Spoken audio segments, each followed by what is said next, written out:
Thank you, Mr. Kirsten. It's an honor to be part of this gathering today, and appreciate IDC inviting us to be a part of this.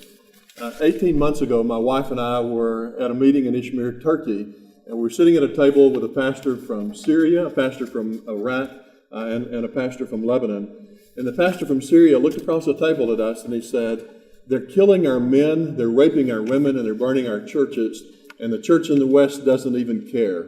Why?" Well, that was a question that we couldn't dodge, and it was a part of a conversation that led me and my wife to join with some others to start the 21st Century Wilberforce Initiative to try to awaken the churches in America to these atrocities that are taking place. And now, because of ISIS, we have never been closer to seeing the end of Christianity in the Middle East than we are today. For almost 18 months, we've watched in horror as ISIS has committed and broadcast atrocity after atrocity against Iraq and Syria's ethnic and religious minorities. Now, with the administration finally poised to designate some of those who have been victims of ISIS as genocide, there exists now the grave and palpable and growing concern that many of the communities that have been deliberately targeted by ISIS will be left out of such a designation. Our team, the 21st Century Wilberforce Initiative, conducted a fact-finding trip to Iraq earlier this year. We were overwhelmingly convinced that what was happening to the Yazidis and the Christians and other religious minorities was nothing less than genocide. There was no end to the horrific stories that were told us by these people. We interviewed at least 75 people who had been driven out of their lands by ISIS, including two 18-year-old Yazidi girls who had been held captive by ISIS for 100 days. They told horrific things that had happened to them, and one night they decided that they'd rather risk death than to stay there any longer. We also heard a woman tell about how her infant child was snatched from her lap and never to have to see that child again. And when these kidnappers were leaving her, they turned and said, "We're going to raise your child as a jihadist." We talked to a man who was accompanied by his 8-year-old son living in horrible conditions in an IDP camp, tell how he watched his wife die from cancer when she was refused treatment unless she was willing to renounce her faith in Jesus Christ. A member of our team just came back this week from Iraq, and she informed us that the situation is only grown. She heard stories about how forced conversions by Sharia courts, young women who were denied the option to pay the tax and sold into slavery, and several refugees who haven't heard from their family members who remained back in ISIS-controlled territory, haven't heard from them since September.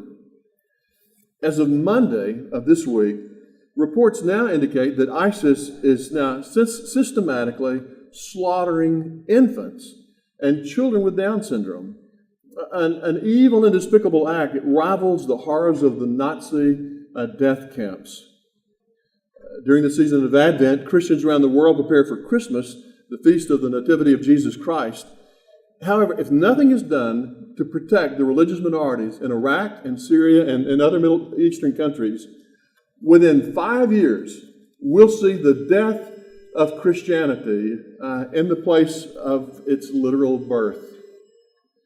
If history, empirical research, and practical experience have taught me anything about situations like this, it is that no sufficient action will happen until the United States has the moral courage to refer to these crimes for what they truly are.